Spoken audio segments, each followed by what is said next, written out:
These are rank tips if you are hard stuck Crimson. So just landing in here, we're landing pop off. It's a pretty good place to land.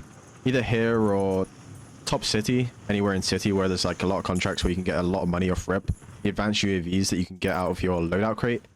Probably the best thing you can do. They're a lot cheaper. Instead of spending 18k for 3 UAVs, you can buy a loadout for 12k, in which you can get your AR, and then you can either buy your SMG or buy another loadout.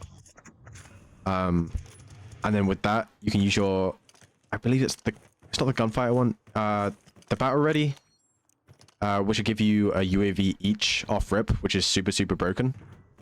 So what we're doing is landing in here and grabbing the signal intelligence, as it's the fastest way and the best way to get the most cash. All you have to do is pick up the contract and then hack 2 other contracts close by. So if there's not any other contracts close to that contract, there's kind of no point grabbing it. Otherwise, it's going to torch a lot of your time. Just like so, hacking the contract is super, super efficient. If you send each person on each contract, one person grabs the signal intelligence, and then the 2 other people split off and grab the other contracts, so you can get it off rip. The only issue is it's waves of cash, so you have to wait a little bit to receive it, but like, it is the most efficient way and the most cash you can get off rip. What we're now doing is just taking control of a buy so we can get loaded off rip.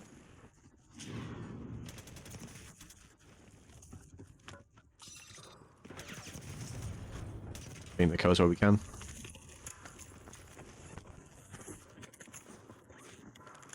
We're just trying to get the buy, but this team is kind of holding us off. If you can try and sneak a buy and get your loadout, it means you can pop an advance and you can wipe out the team really, really fast. Unfortunately, this was a sweaty team, so I believe we did get wiped there. There's not really much we could have done in this situation. All we had to do was hope that they somehow throw a blood, in which the position that they were in, it was kind of impossible for them to do so unless they just completely threw. What I'm doing now is just trying to sneak a loadie, which I end up doing, but my teammate died, so kind of left us in a bit of a shit spot. There is a bug with the UAVs. Sometimes you can't pop a full 3, and then sometimes on a single UAV they won't pop up even though they're not ghosted.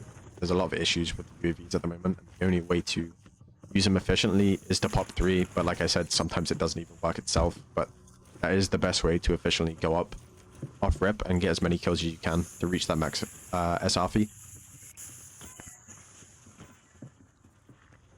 Which I believe to be around 11 to 15 kills. 20 minutes a average.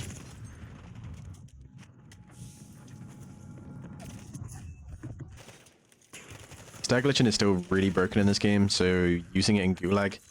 On that side of the Gouge where the water is, you can slide there and drop shot and basically not be seen. It's a pretty effective strat. 90% of the time.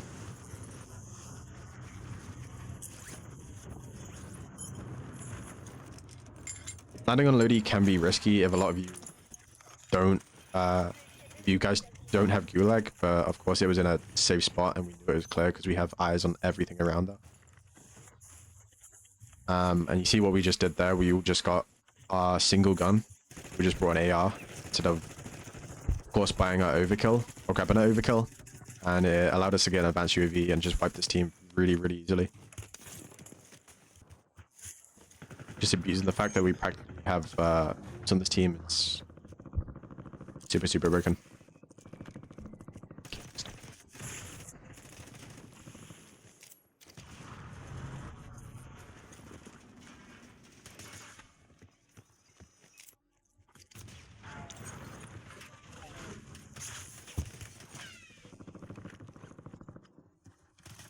Impact grenades are probably the best util to use. Either grenades or semtexes, like either one of those, but I find impacts to be completely broken as there is really no counter to them except from trophies. Like you can't dodge out of the way from them. You don't have to cook them, and there is no timer for them to go off. They can literally full crack somebody off of just one hit, which is stupid. What we're doing now again is buying another loadout so we can get that advanced UAV again, and then we can grab our SMGs. Best thing to do for your class setups is make sure you have your overkill setup. Then make sure you have your 8 attachment gun, just for whenever you can grab it. It's not really that necessary, as the gun doesn't have any recoil anyway.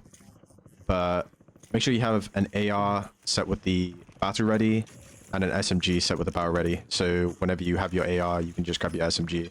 Whenever you have your SMG, you can just grab your AR. What we're doing is we're literally just full sending while we have the UAV up, just getting the picks where we can, just taking height.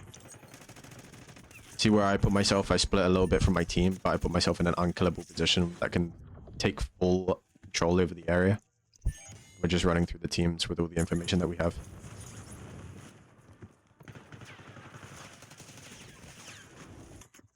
I know the advanced UAV is going to run out soon, and there's nobody around us, so I'm just checking the minimap, checking where our next targets will be, and just take a position on them.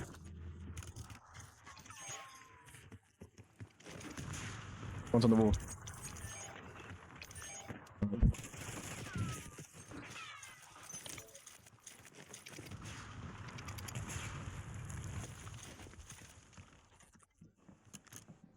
We're just holding it down so they can't take position on height. Of course, if we lose this, then we'd have to back all the way up. Just allow my teammate to back off and res. I'm just backing down a little bit just so they can recoup.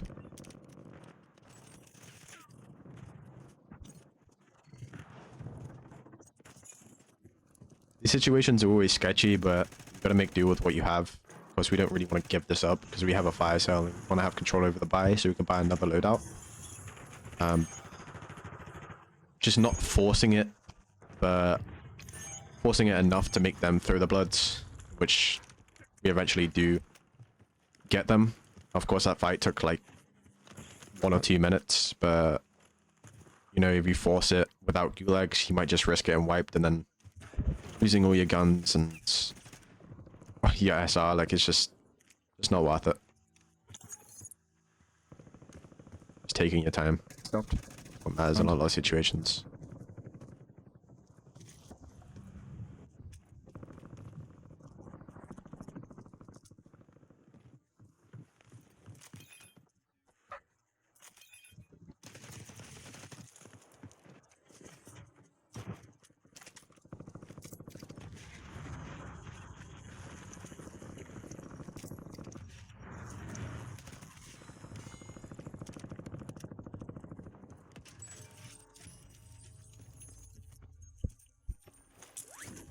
We already have an advanced UAV up, but we have popped the loadout. So there's no point in me going back just to grab my battle ready for another UAV. The single UAVs just do not work at all, and there's no point trusting them. So making sure I'm part of the fight instead of being away from my teammates. Important. And of course, in a lot of situations like this, you want to have somebody always sitting a little bit back, or in a better position where they can't get picked. Otherwise, you 3 could get wiped at once, and there's no chance in a regain. You guys are just being really awkward, and it's pretty hard to break people down from these positions.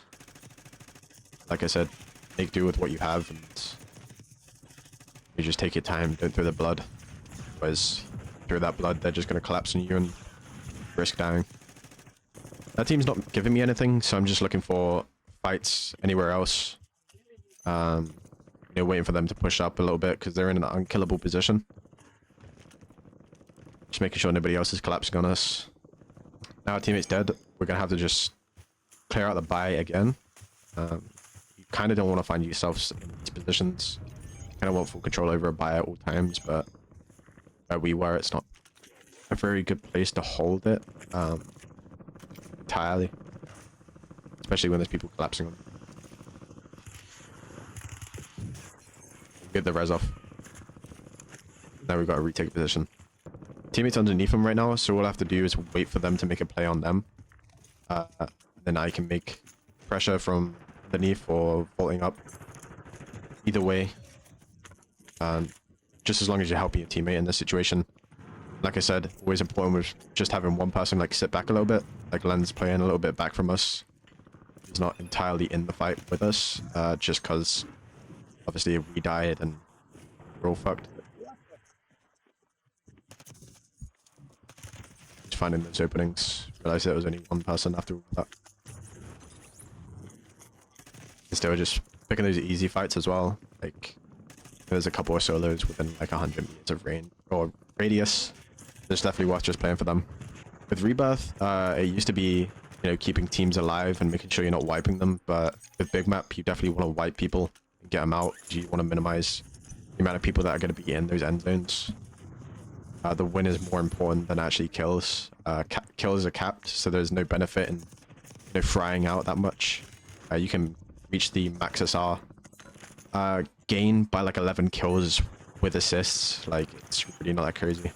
Just disengaging where you have to, making sure you have that in mind. Like, that guy's in an unkillable spot on top of the bridge, and there's people on top of the fire station sniping as well. Like, it's just not an ideal fight, and we're never gonna win that or get away with killing them. So usually when it gets to around zone 4 or zone 5, it's definitely worth setting up at that point. Usually there's teams that set up really, really early with recons and stuff, in which you would have to clear out the teams in the power position, or if they're too set up or unbreakable, you have to settle for something less and, you know, play a hut or something. Fortunately, in these zones, people don't really understand where to play.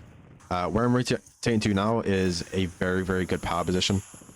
A lot of people don't realize this, but this bridge is very, very OP to hold, and zones tend to pull here quite a lot of the time.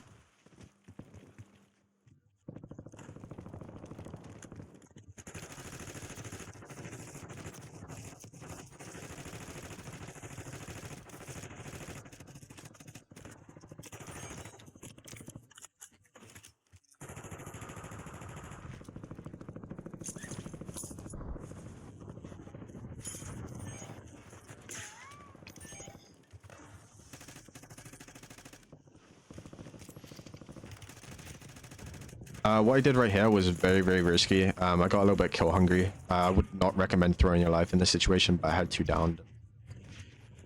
You wouldn't really expect any good players to be triple riding a fucking quad, rotating like that. Just nobody good does that in their right mind. I did almost get us killed here by making that play.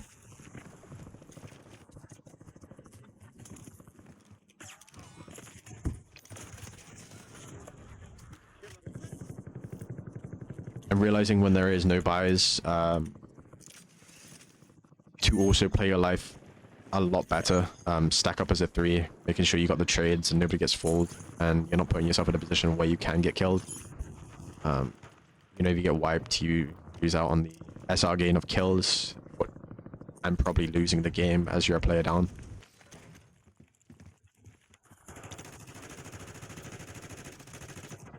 So right now, we're in the power position. Like I said, zone pulls in this position quite a lot. You see it pulling this side of the map. Usually top of the bridge is the best place to hold. Even if it does pull across to like Popov or back to the hill or something, this still is the best position to hold. You can gatekeep everybody rotating in, and they can't do anything about it. So what we're doing here is literally just gatekeeping everybody rotating out of the mosque, as everybody just kind of just stacks up in there. There's usually not just like one team, there's like multiple teams, and they all have to fight each other to get out of that rotate while getting kept by us, which is just an impossible rotate for them.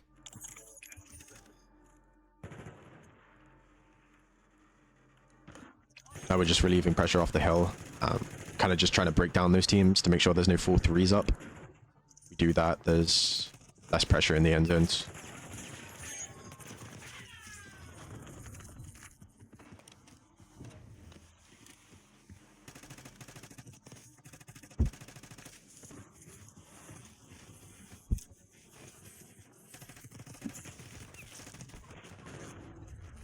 It's realizing what you can play and what you can't. Obviously, I saw 2 other people rotate down the hill behind me, and there is only 3 teams up, so I knew that guy was a solo, so I could just overchow and take position over him. Or sorry, it was 2 solos, and then one of them was on the hill. And I knew that guy was going to be alone, so I could overchow and, you know, risk my life doing so. I knew Sim would have my angles on the right, so he was completely fucked, and he had nowhere to go. What I'm doing right now is just putting pressure on the hill. Obviously, he doesn't know Sim's rotated back, so I'm just taking position over him. Obviously not trying to throw my life here. Just waiting for him to get my trades. Waiting for him to chow and then just get the free pick. That's a pretty decent game. 18 kills is very, very good for ranked. Just have to get fortunate enough to avoid all the cheers. But luckily we did.